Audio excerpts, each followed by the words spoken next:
Your Steve Jones Show podcast is loading now. The Steve Jones Show podcast is sponsored by Sunbury Motors, North 4th Street in Sunbury, and Sunbury Motors Kia, routes 11 and 15 in Hummel's Wharf.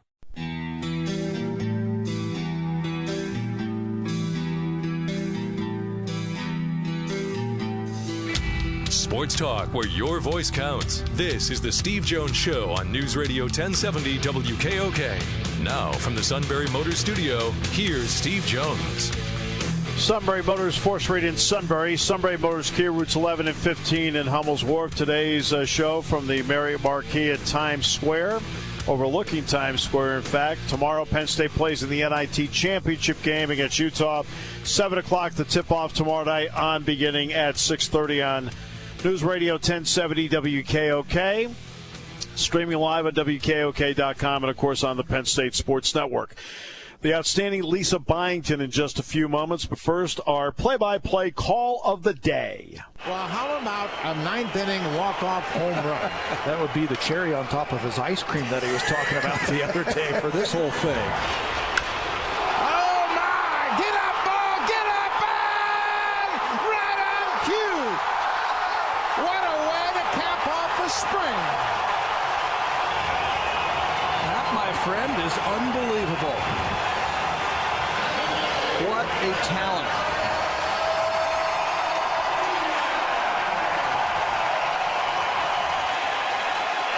You can't even make it up. How about that? Buck Martinez last night in Montreal, where Vladimir Guerrero Sr. really started to cement his reputation as one of the great all-around players in the game, which now has led to the Hall of Fame. His son, Vladimir Guerrero Jr., hits a walk-off homer last night in Montreal before a sellout at the Big O. Montreal's doing everything they can, by the way, to get Major League Baseball back up there. And Vladimir Guerrero Jr. electrified everybody last night with a walk-off reminiscent of Dad.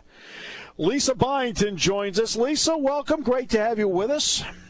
Thanks for having me. I appreciate it. Well, let's get to some of the games that you saw along the way, because you were given some intriguing assignments in the CBS-TBS group there. What teams stuck out to you and why? Goodness, this might be kind of strange to say, but a team that actually lost in the first round. So we had our first round in Boise, and I really liked South Dakota State. They have a player, Mike Daum, who might end up deciding to go pro. I really hope he doesn't. I really hope he comes back, because they have a lot of pieces coming back, and I know they were everyone's favorite or one of the favorites to upset Ohio State. If you're going to pick an upset pick, I know that they were one of them. And I believe the Ohio State head coach maybe reminded everyone of that when they did not lose to them. But definitely South Dakota State impressed me. How could I not say Loyola? Just seeing them in the Sweet 16 and the Elite Eight as well. I want to ask you, Mike Daum, by the way, that's one of the great things about championship week, for example, is that you finally do lock in on seeing a team like South Dakota State, seeing a really good all-around player close to the bucket, can go outside, effort guy like Mike Daum. That, to me, has always been one of the values of a championship week, which then leads to the NCAA tournament. Yeah, exactly. And, and I left out even Buffalo. We were a part of the Buffalo upset over Arizona, and the thing that Oates is doing over in Buffalo is fantastic. I think he's one of the up-and-coming coaches. He's done it the right way. He's got a lot of talent. He had kind of the interesting mix of being able to target junior college talent that would work for him, as well as some four-year kids. And so Buffalo, I continue to think, is a team on the rise. What was interesting, though, about the tournament, you mentioned Buffalo because you were obviously there, is Buffalo and UMBC, of course, they not only won their games, Lisa, they ended up blowing out the teams they were playing. This was not, hey, miracle, hit one at the buzzer and move on. 5 minutes ago in the game, they're looking around going, okay, which reserves do we put in? Yeah, isn't that wild? I always said that the way that the NCAA now is shaping up to be, especially on the men's side, that I always felt a 16 would eventually beat a 1, but I just never figured it would be in that kind of fashion. And, I caught the tail end. I wasn't able to watch the UMBC Virginia game to its extent because it was kind of coinciding with stuff that we were doing in Boise. But obviously I was working the Buffalo-Arizona game, and there was, their head coach has a little bit of moxie to him, and I think that carries over. Sometimes your team reflects who your head coach is, and there was no point that Buffalo and that coaching staff felt like if you're going to play Arizona one time, they felt like they could get them the one time and the one chance, and they played to the mismatches. They play small, and so they forced, Arizona has 2 7-footers, and so they forced at least one of the two, and in that game it ended up being DeAndre Ayton to guard the perimeter, and it ended up really, really hurting Arizona. They just, as weird as it sounds, Arizona couldn't match up to Buffalo in that game. Right, and that's what happens. Now, you mentioned Loyola. Okay, what has stuck out to you? Now, the Sister Jean story is a marvelous story, but what stuck out to you about them as a basketball team? Because here's the weird part.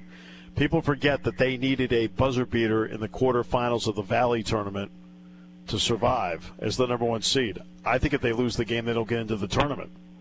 Yeah, I agree. And you know what? I actually retweeted, and I encourage your listeners to go back and read. Pat Forty wrote a really, really good column about exactly that, and the fact that this Loyola Cinderella story almost didn't happen, because if they had lost in their conference tournament, I'm not certain, again, I agree with you, that they would have made it, because there are fewer at-larges for mid-majors now. And Pat Forty broke it down in terms of the comparisons of at-larges available back even 5 years ago, back in 2013. There were a lot more opportunities for mid-majors to get in if they didn't win their conference tournament. And he kind of figured that there's about, 2 or 3 this year.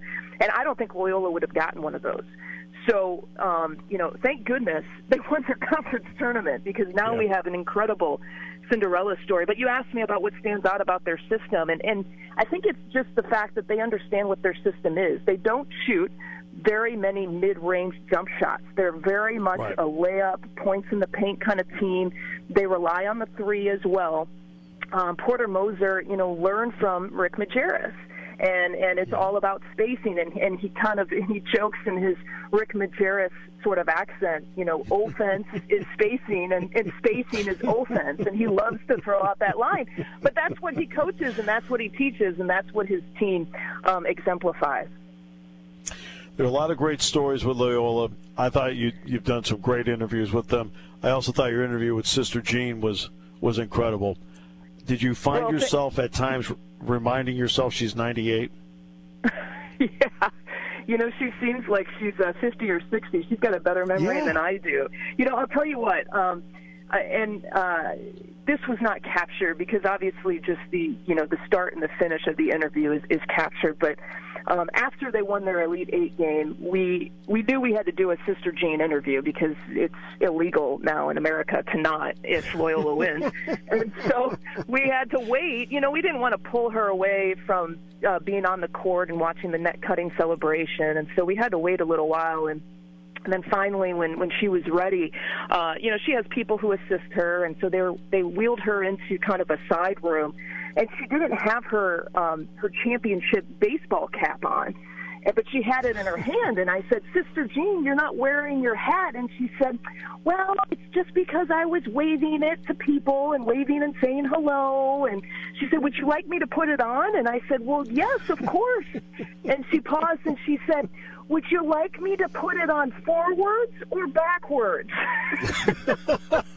And she said, "Because the kids wear them backwards." And I said, "Well, backwards, of course." So she puts her baseball cap on backwards. She's holding her net that someone had given her, right? Part of the net that was cut down. And she said, "Could you put this in my hat before the interview?" She was lovely. So I'm putting the piece of the net in the front of her hat, and she is, I tell everyone, she is as lovely, as sharp, and as wonderful as she comes across on TV. She is truly an amazing individual. They're, of course, the two high school teammates that have emerged out of all of this, that have played so well. The interview you did with the two of them, where one was really kidding the other about fame, I thought that one. I'm sitting there, where he made it seem like the other his buddy was just like the manager. Right. Yeah. So Ben Richardson and Clayton Custer. The ironic thing about them is they grew up maybe 2.5, 3 hours away from Kansas State's campus. I mean, they grew up in the state of Kansas. They grew up in Big 12 country. So the irony of it all, the fact that they have to beat a Big 12 opponent, a school that they actually played one of those team camps at when they were in high school. They played at Kansas State when Frank Martin was the head coach. So it was very ironic. But you're right. I mean, they've played together since the 3rd grade, and they literally won championships. Because they would play like at the national level at a really, really young age at elementary school and middle school, and they literally have won championships together at every single level.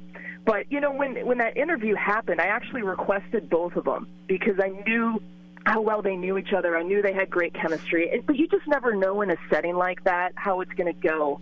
And I swear, I don't think it even mattered who was holding the mic. They are really good TV, is what we say in the business. Yeah. And once they get started, you just don't want to get in the way. You just kind of stay out of the way and let them take it. But wasn't that a great story that they told? Yeah, a lot of great stories, and you did a great job at leading them into the stories. I've been talking about the parts where you've been doing the interviews, but it's also been a groundbreaking year for you. I know I saw you down at Maryland before the football game. Matt Millen, of course, was like, oh, here she comes. And of course, you're taking everything in stride. But you did a great job this year. I want to ask you about the pressure of it. Because you know darn well there are going to be some people that are going to be like, they're going to be really looking closely at how Lisa Byington calls a football game, and they're going to look at how close Lisa Byington calls a basketball game. What helped you handle the pressure to make sure that the best of Lisa Byington came out? That's a really good question. I think it was leaning on close family, friends, and coworkers who you trusted. And ultimately, that helps in the preparation of it. In terms of when I sat in the booth or stood in the booth and called my first football game, I had to lock in, and I literally turned my phone off probably 3 hours before the football game because I didn't want any distractions. I didn't even want to see encouraging text messages in breaks or at halftime. And so that was part of, while I was in the moment, part of my concentration. But I had to make it seem like I had been there before when I hadn't been there before. And that was the most challenging thing, is I hadn't called a high school football game or a D2 football game or a D3 football game or a JUCO football game. My first football game ever was that Bowling Green Northwestern game. And I had to act like it was my 20th or 30th game because I knew people were watching. And so I had great friends in the preparation of that in the summer telling me what worked for them, what didn't work. I actually went up into the press box in August, and I knew when Northwestern was going to do like a walkthrough, and I went up by myself, and I brought my binoculars, and I called a football game by myself up there just so I could get a feel for being a mile away from the action. I have a good friend, Anthony Herron, who was a D lineman at Iowa, and he now does some TV work, and he lives in Chicago, which is where I live, and he was gracious enough that all he wanted was maybe like 2 or 3 paid dinners, and he would come over to my place, and we would pull up old Northwestern football games from the years past, and I would sit on my couch with him, and we would call a football game. And that was really the most helpful thing because it made me feel, once I got past the fact that I was sitting on a couch with a friend calling a football game, once I got past that for the first 5 minutes, that was the thing that really, I think, gave me the biggest stride when I walked into the booth for real to make it kind of feel like I had been there already. Well, you mentioned that wasn't your 20th or 30th. There will be a 20th and a 30th because I thought you did a great job. You handled it really, really well. So. Well, thank you. I appreciate that. And I think the biggest compliment that I got from people in the business was the fact that they said, they couldn't tell that it was your first. And so I'll package that up and put it in my pocket, and I'll keep it. Well, good. You deserve it. Lisa, thanks so much for your time. Great work as always. Whatever the assignment they give you, you always handle it well, and we appreciate the time and always enjoy crossing paths you when I get a chance to see you. Yeah, well, you're a class act. You're one of the legends. Go Penn State, by the way, huh? And the NIT bring home a championship. It's Penn State first, and then we'll see what Michigan does. What the heck? That's right. It's right. Got to fly the Big Ten banner. That's right. Thanks. Lisa, thanks so much. No problem. Thanks for having me. Lisa Byington does great work. She just did TBS, CBS. But again, the sideline part, but she's now worked her way into the broadcast booth in terms of from the sideline to play-by-play. Remember, it's more than just calling it. She's got, of course, people, there's a woman calling a game. Oh, please, it's just the quality of the broadcast, which she brings to it.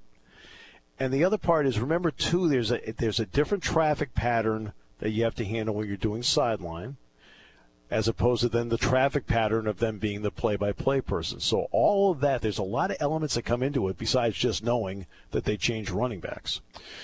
We will come back with more in a moment as we continue from Times Square here on News Radio 1070 WKOK.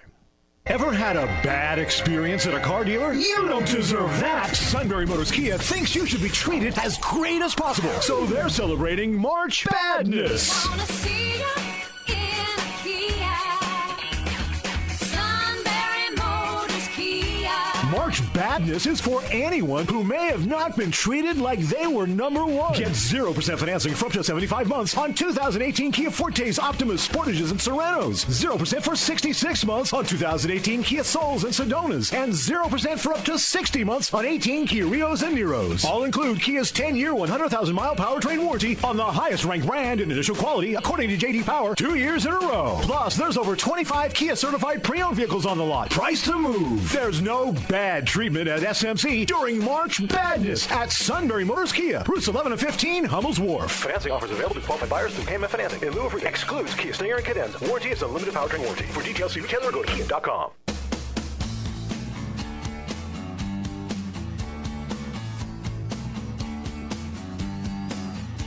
All right, welcome back to Manhattan. Penn State tomorrow night takes on Utah for the NIT Championship at 7 o'clock. We're on beginning at 6:30 tomorrow evening.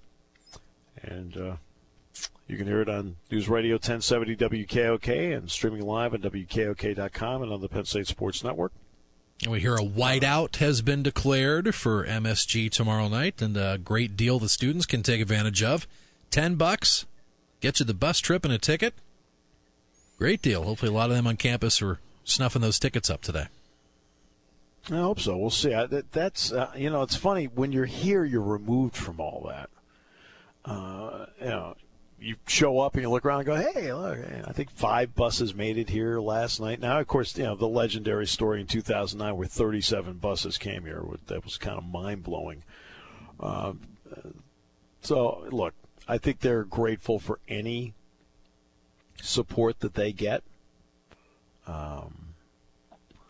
And so whatever they can get here tomorrow night, there are actually more Utah fans here last night than I thought there would be. I mean, you're talking about Salt Lake City to here. And they had a decent representation there last night. Now, obviously, Penn State had more fans than anybody else, but they still had a decent representation there last night. I would expect that there'll be a really good crowd tomorrow night, and obviously you would expect Penn State to feel like the home team. You're doing the game, you hear the crowd, they're loud, and the whole deal. But you know what? I didn't really realize how loud they really were until in the post-game show, Jeff Tarman, there's certain sponsored things that we have. We have the State Farm assist to the game. We have the AT&T calls of the game. So they played back 3 highlights in the post-game show last night in the sponsored segments.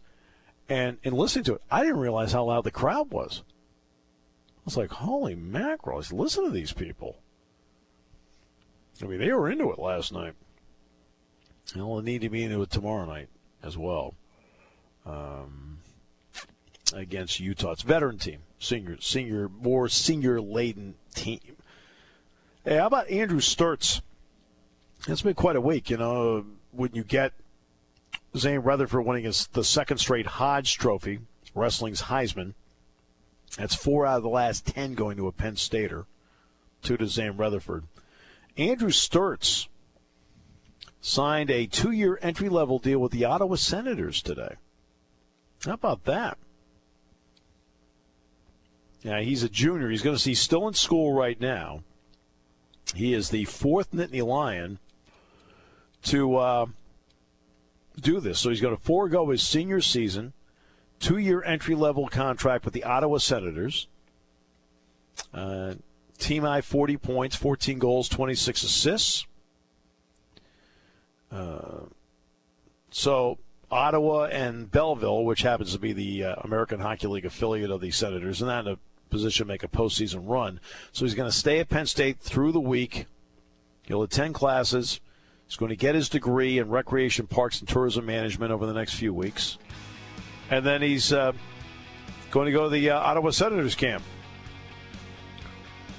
So he is the 4th Nittany Lion in as many seasons to leave school early for an NHL contract. Now remember, these guys are a little bit older in hockey. But Casey Bailey did it with the Toronto Maple Leafs. Eamon McAdam did it with the New York Islanders, the goalie. Vince Pedri, the defenseman with the New York Rangers. And they're all currently playing in the American Hockey League. Now, Bailey, by the way, has played with Toronto and also with Ottawa in the NHL. So Sturtz is going to do this as well, signing that 2-year entry-level deal with the Ottawa Senators, foregoing his senior year. That's terrific. All right, today's show brought to you by Sunbury Motors, 4th Street in Sunbury. Sunbury Motors Kia, routes 11 and 15 in Hummel's Wharf. Taking your calls at 800-795-9565. This is the Steve Jones Show on News Radio 1070 WKOK. Now, from the Sunbury Motors Studio, here's Steve Jones. My understanding is that when the Beavers went to build the dam and they voted, there have been accusations by the other animals that the Russians tampered with the election. Oh, I'm sorry. Oh, come on. I never delve into politics. I'm not here either. We're talking about beavers and building a dam. Come on. Great to have you with us on the show today. Well, let's see. Let's check out the headlines. Looks like Penn State's going to be playing tomorrow night. There we go. That's one headline. Penn State, Utah tomorrow night, 7 o'clock, Madison Square Garden, NIT Championship game. We're on beginning at 6:30 on News Radio 1070 WKOK, streaming live at WKOK.com, and also on the Penn State Sports Network. Baseball begins tomorrow. Phillies and the Braves play tomorrow. Phillies and Braves play tomorrow. And for the first time, I think in decades, every team is playing on opening day tomorrow. So there'll be 15 games tomorrow. 15 games on tap tomorrow to open the baseball season. Pirates are at Detroit. Let me see if the Dodgers are at home, because obviously they have a slight problem. After last night's game with the Angels, man alive, I got sewage leaking onto the field.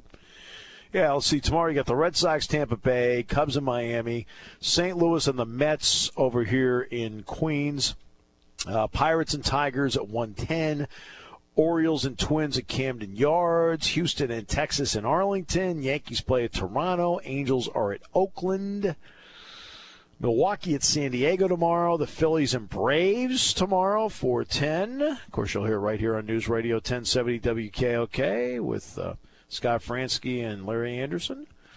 White Sox and Royals, Giants and Dodgers. Yes, it is at Dodger Stadium. Indians and Mariners at Safeco. Colorado and Arizona over at Chase. They've already postponed tomorrow's game between Washington and Cincinnati because of rain. The weather's going to be lousy in Cincinnati tomorrow. That's why I'm wondering about what's going to happen with the Pirates in Detroit. That might also be on the chopping block, too. We'll see. Yeah, for decades, Cincinnati would always be the, that'd be the epicenter of the start of every Major League Baseball season. I guess this is the first time since '66 that their first game got moved back. Yeah, so that's going to happen. So rough weather in Cincinnati makes you wonder if they'll be able to get that Pirates-Tigers game in tomorrow, too. Right. Yeah, well, that's why I was just mentioning, we don't know if the Pirates are going to be able to play tomorrow against Detroit. We'll find out what the weather's like there. I'm doing an indoor game, so I feel good about that tomorrow night. But it's there's nothing. Boy, I tell you, baseball season. Each season brings with it a different vibe. And when you look at the different vibe that is brought out by, it's the start of Penn State football season. It's the start of the NFL. It's the start of college basketball, Penn State basketball season for me. And by the way, it was great seeing Doug Birdsong last night. Doug came out. He was there. He's good friends with the Western Kentucky play-by-play guy. He's a really nice guy. And but there's something about baseball where, you go through winter. Look at my brother. My brother's been through 4 nor'easters this year in a month. 4 nor'easters. And we had temperatures that were down in the single digits for a long period of time. January and February were cold. I mentioned how, we bought the wood stove and the whole deal. And we got 2 cords of wood where, remember at the holiday party? We went over together. And I went over to the hardware store in Lewistown. Oh, you went over to Lewisburg? Yeah, we were over at over Cole's. Yeah, Cole's Hardware. Yeah, so I go over to Cole's Hardware. Yep. So I go to Cole's Hardware, and I bought a tarp to cover the wood, and I got it on top of my wood pile after the holiday party was over. I got it on top of my wood pile the second I got home, and it snowed that night. Well, we went through 2 cords of wood in 3 months here. And, how many days and nights were single digits? Now you get baseball. Yeah, it's not the warmest yet, but you feel like, wow, spring's coming up. Spring's around the corner. It's a different vibe to it to start baseball. Now, let me give you one of the great promotions in my ever. The Mets are opening up tomorrow over in Queens. And they're going to be taking on the St. Louis Cardinals tomorrow. Years ago, now look, opening day, for the most part, opening day usually has a big house, if not, in some cases, a packed house, right? It's opening day. Now, what happens on the second day of the season? Crowds then get exponentially smaller.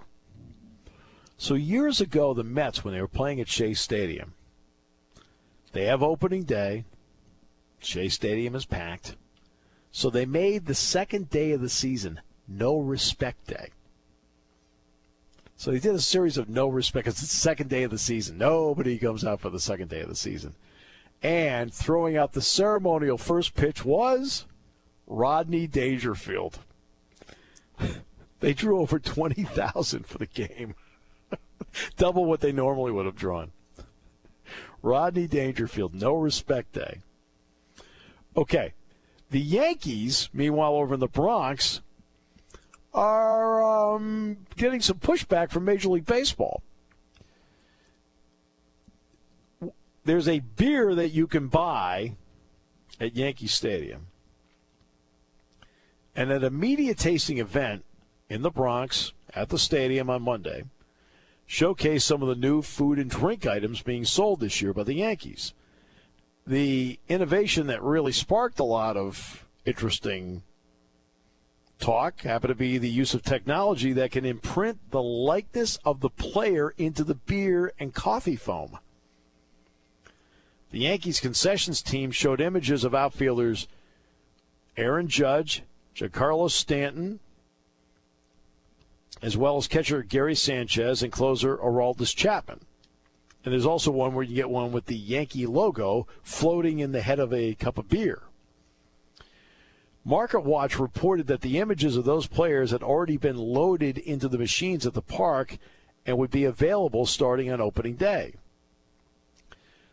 The Yankees said there was no current plan to sell player personalized beers at the stadium. Our hospitality team took Monday's event as an opportunity to test the image machines with various Yankee-related logos and photos, a Yankee spokesperson said. However, the Yankees have no current plans of incorporating this decorative element on concession items this season.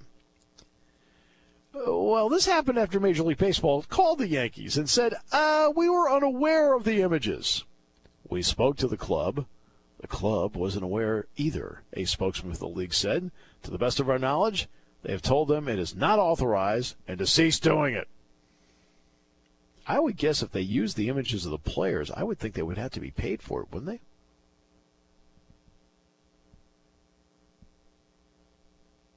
I don't know. I mean, how would you like to go to a Shikellamy football game and all of a sudden get some cider and have the suit's face staring at you? You're shaking your head. Suit beverage mug night. Oh, that's quite a mug, believe me. Yeah.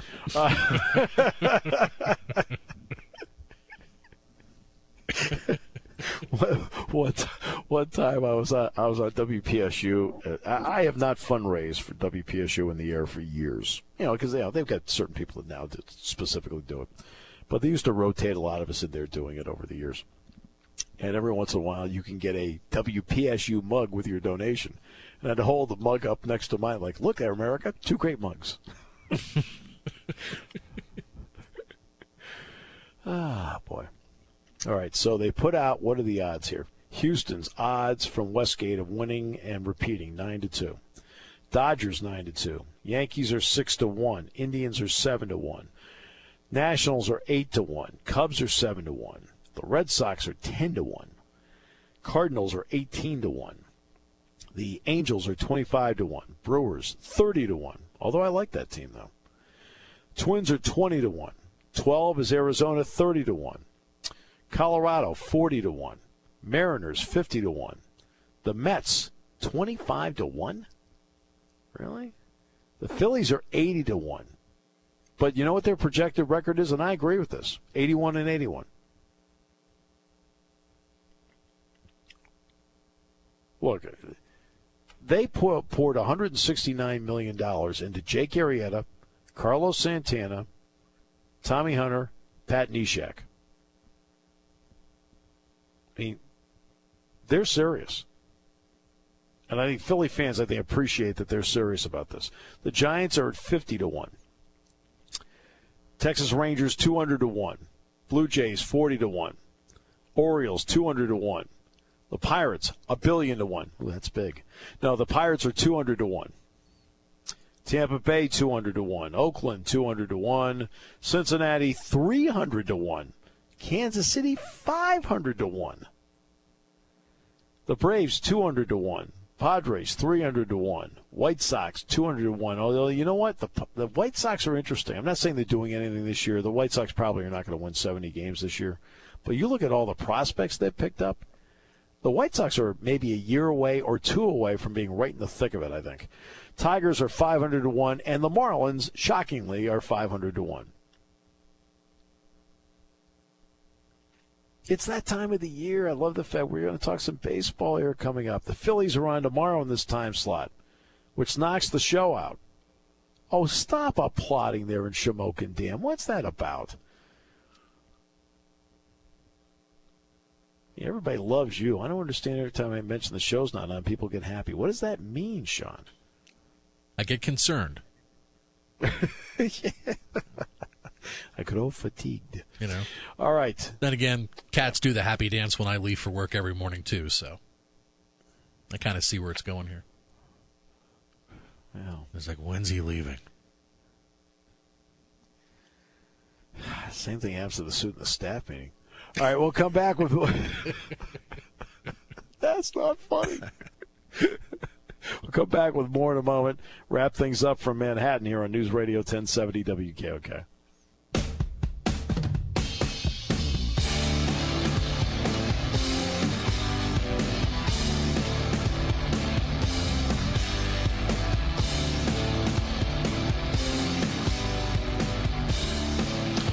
All right, here in Manhattan, this will be the last show that we do here this week. You'll still hear me from Manhattan tomorrow night, but that will be with Dick Girardi along with Jeff Tarman, courtside at Madison Square Garden when Penn State takes on Utah in the NIT championship game.